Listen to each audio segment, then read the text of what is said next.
So we're going to talk about the ASC TaxJar connector for Acumatica. We're going to start with how TaxJar is called for assessing sales tax on particular invoicing or sales orders. When you enter a document, the tax details are sent, the document details are sent to TaxJar, and TaxJar responds with the detailed tax information. In this case, we can see that $8.53 is assessed. And if we look at the breakdown of that, that's 6.25% going to California, the state, and then a county tax of 1%, and then a special tax which must be due to its destination of 0.5%. Okay, so this is the breakdown for what's summarized is $8.53 on this $110 order. When we look at this customer, our customers can be set up to be just regular customers. They can also be set up as exempt customers. And our system is very simple. We have a tax exemptions tab. And when you are going to exempt them, or they shouldn't be non-exempt, so these should actually be removed. I'll remove that. And you can see that we were setting them here on 11/6. I'm going to save this.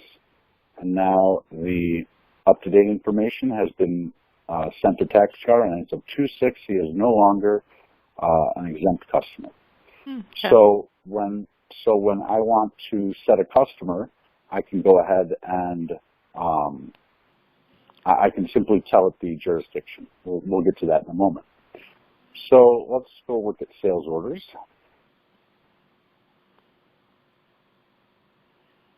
Okay.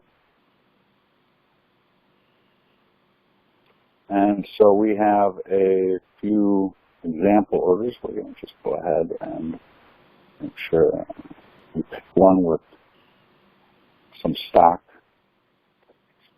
Take a moment. Okay, so what are we ordering? We're ordering Legos. Apparently we have lots of Legos. So we're going to make a new order for Legos. And we're going to pick that non-exempt customer.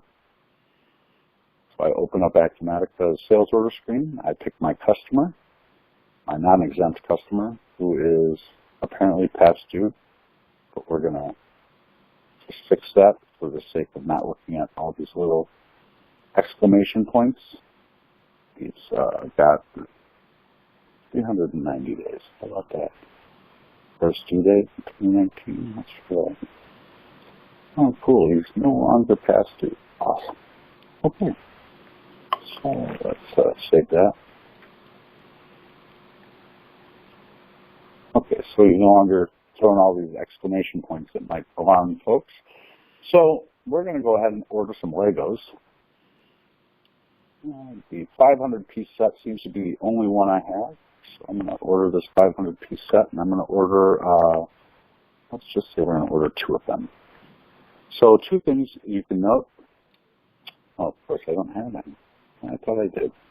So I guess we're going to pick products that I don't have to buy while we're, I'll pick the laptop. Maybe that would be better. Because I don't feel like building dropship purchase orders at the moment.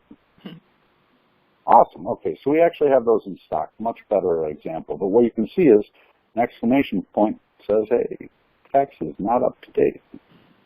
So what we're going to do now is I'm just going to hit save. Should be settings, I guess. Yes, I'm going to save that. And Acumatica has now gone out to TaxJar. Give it a moment here.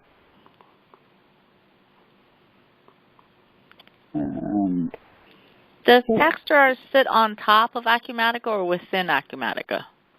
Actually, TaxJar sits as a completely different service outside of Acumatica. If you have a website or anything else, all of those differing systems can all call the same TaxJar the same way that Acumatica is calling TaxJar. Okay. So this has gone out to TaxJar, which is a third-party provider that you pay a monthly fee to provide taxes. Mm-hmm. And so this came back with California state tax, San Diego special tax. If I were to ship it somewhere else, we would get differing taxes. So I'm going to override this address. Let's just send this to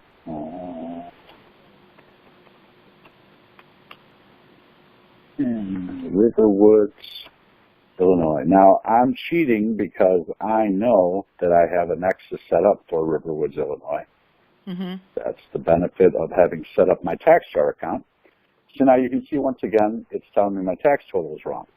So now I'm going to hit save, and presumably, if everything is set up in TaxJar, I should find that because I have a nexus, I actually have sales tax of $62 and $1.37. Oh, I have $1.37 shipping taxes. Do you have to indicate which state you have a nexus in, or does TaxJar automatically just goes out and get? That's an excellent question. So I'm going to come over to TaxJar, and I'm going to show you. Let's go to a dashboard. I think that's the best place to do that.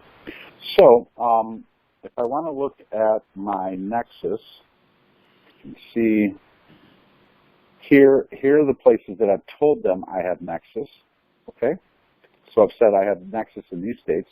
If I want to add a state, I click here, and now I can see where my states are. Okay.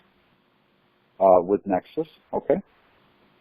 So here are all the places. If I want to add one, I can simply say add, and it will ask me what state and what my payment schedule is, my registered business name with them, the tax ID, etc.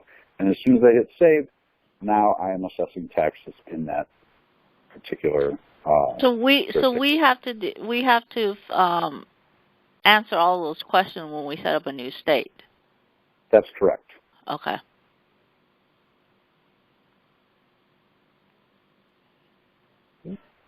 Okay. So here we are with our tax total, again, back in California.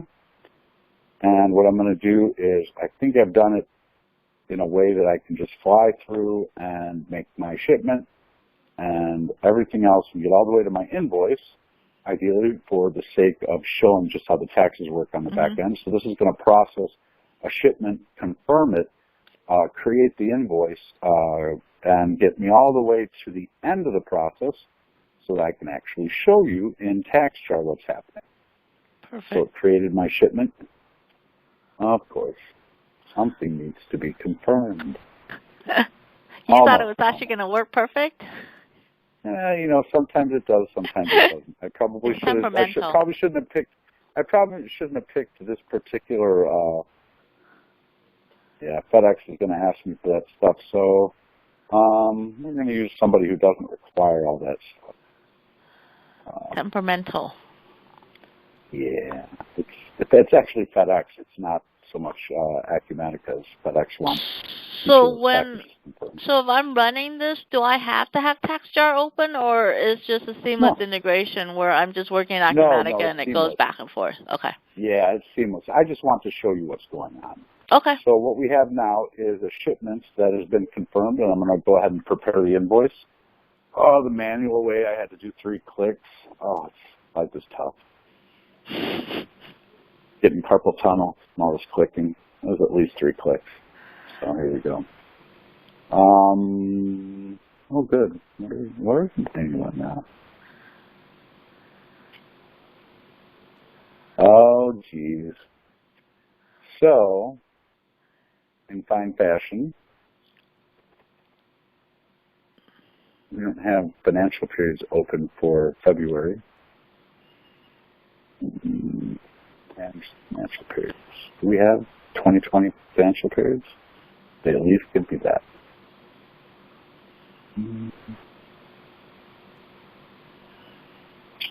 Ooh.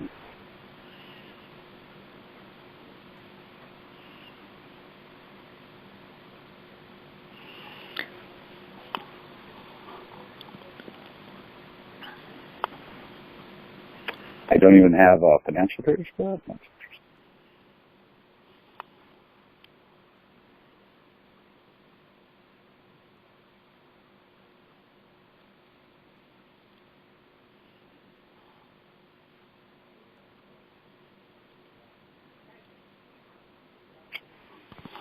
Give me a moment. Actually, you know what? Let's do this.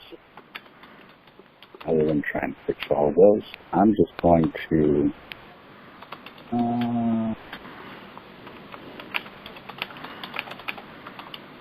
actions, correct shipments. Now I'm just being sneaky, sorry. This is faster for the sake of showing you. We're going to correct the shipment.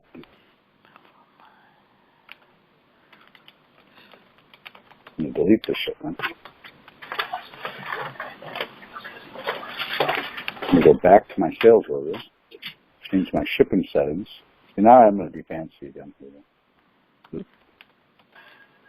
I'm going to change this to local because I don't want to keep doing this. I'm just going to move the test system back to the 31st of December so I don't have to deal with the periods right now. Let's put on 31st of December. Cool. Yes. Okay, now let's save this. Because the date has changed, it wants to go back and double check that the tax rates were the same as they were. I have changed the shipping via, so let's try quick process again and go all the way to the end. Fingers crossed. Both fingers are crossed. I'm hoping.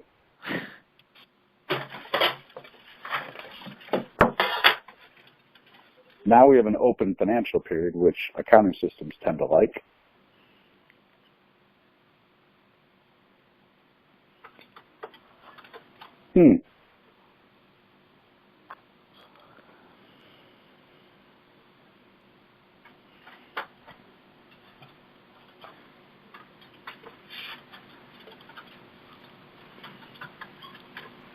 No, it's open. That's fine. Oh, no, it's not open.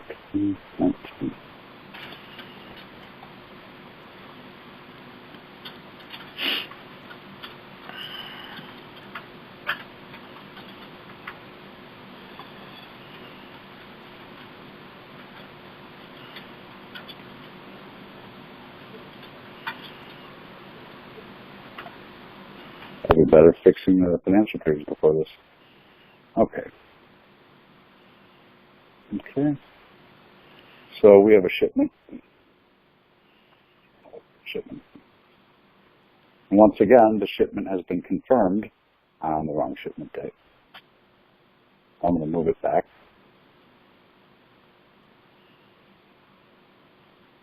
Trying too hard to be fancy. Okay. There we go. Okay. Now let's confirm that and then invoice that.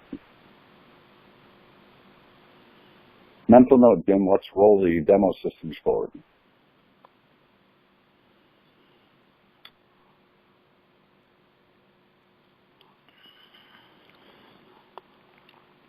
This time it's not complaining about the financial period because it actually has one. There we go. Okay.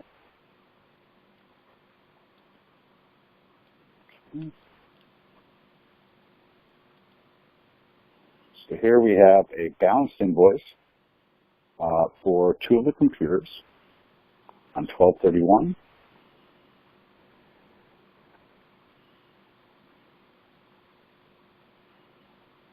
Side by side these, so you can see them.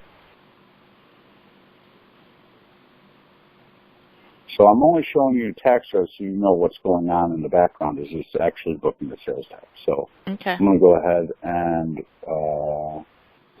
guess this is safe to release. Okay. So we're going to release this order, or this invoice. Come over here and brush this now. Press this. Cool. All right. So now what I see in TaxJar is my AR005789, AR005789. Let's go show the totals tab.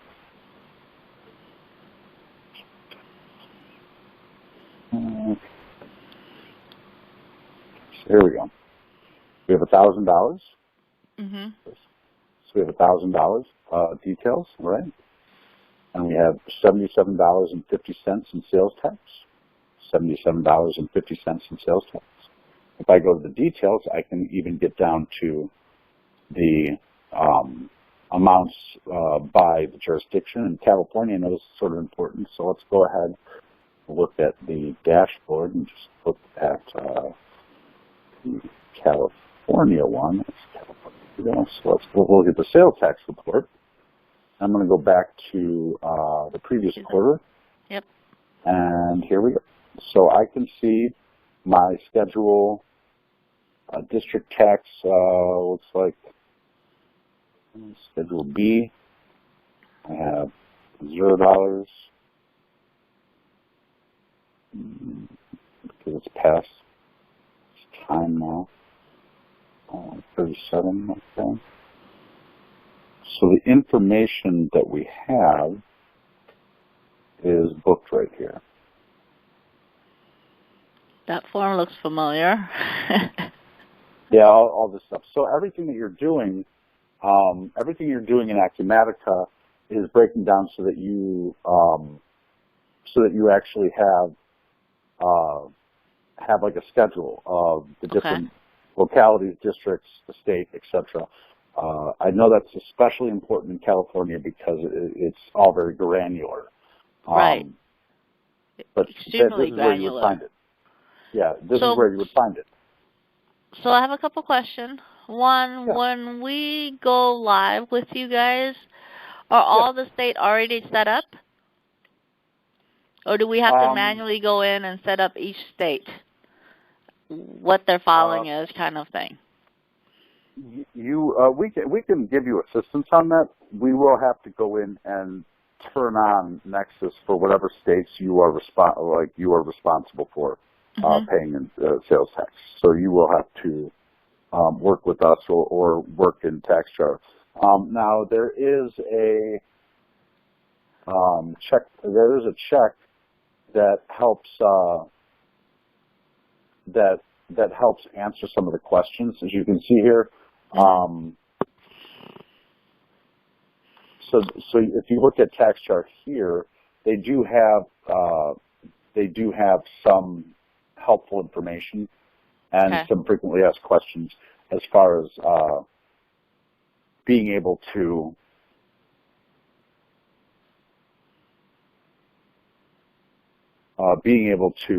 check whether or not, in some cases it does literally though say check the state's Department of Revenue to determine if you're going to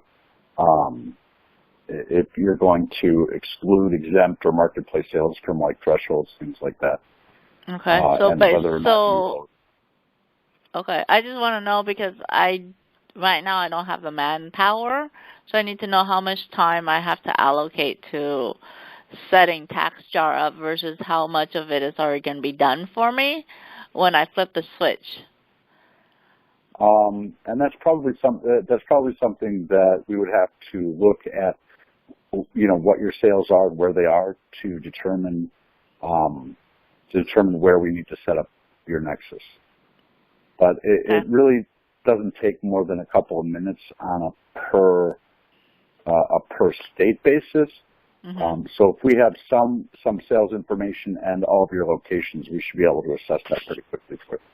Okay. Yeah, and I think the other piece to this is that per the Wayfair ruling by the Supreme Court, now orders taken over the internet and delivered into about 25 or 30 states are now taxable, whereas before you had to have a domicile. So we don't know those states that you do business with where the Nexus may apply. So can we put in all states? The dollar amount. You can put in all states, but you shouldn't need to. If there are certain states where you're doing high volume and you have no physical presence in what Jim was talking about, we'll set you up to begin with, probably in those Nexus, in those jurisdictions. if you have states where you're doing business, but they require that you sell at least, let's say, their threshold is $250,000. Then if you're not doing anywhere near that, we probably won't be setting up Nexus in that state, and that's something that we'll look at to report on an ongoing basis, because it may be that you build your business and that changes over time. But given what you're doing today, do you meet the criteria for because Wayfair gives that right to every state. Like, but how often do we have to review that, though? Maybe once a quarter. I think it's quarterly. Yeah, it's on a quarterly basis. You're determining, am I hitting the threshold? Yeah. And then you can run a pretty simple general inquiry and generate that report. Okay. Well, once you get going, in actuality, once you get going after the first couple of quarters, I think all you do is, if you can see my screen, you just validate, yes, my data is in from this year. We might have to import last year's data so that it can see, and then you run the checker. And the checker is supposed to give you, like, recommendations on what you should be doing. Okay. But it needs data to support that. Okay. The second question is, how often is the tax rate in TaxJar updated? As soon as it happens. Okay. So the rates for every jurisdiction are generally real time. So if a county were to update it for the end of this month, all of your sales orders this month would be at one rate, and as soon as you turned over a sales order for 12:01 at 12:01 a.m. on March 1st, that would reflect the new rate. Okay, so the system actively go out and always updates. It's not waiting for a certain point in time. No, you're getting active tax rates from them. They're actually managing all of the rates. They're not bringing the rates. It's not like a rate table in Acumatica for you. You're telling TaxJar the exact composition of your sales order, where it's coming from, where it's going to, and it's making a real-time assessment and returning the taxation information back to Acumatica. So that's always up to date. That's the point of having an external tax provider, is you're not responsible for maintaining those rate tables.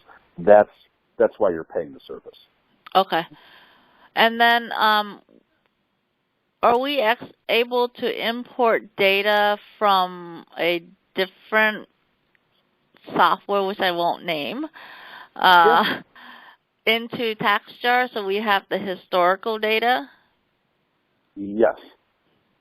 Okay. We may have to format it in a format that they'll take, but yes. There's a way to upload. There's actually somewhere in here. Because we have 2 months of a company that we acquired that's on your competitor's tax system. Okay.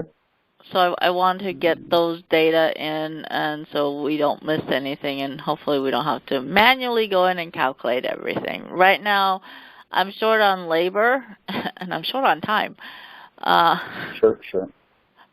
So I'm trying to get everything as automated as possible, and I've spoken to Steve that we want to get all this done by the end of February, so we don't have another month where we're going to have to manually calculate sales tax and do to file, because right now I got 2 months worth that I have to manually file. So this will give me exactly the report, and then I can just go onto the state website, or does it automatically send it to the states? You have that option, actually. If you're looking at the screen right now, and we look at the AutoFile, once you have all of this running, you can actually set up AutoFile for any of the states that support it.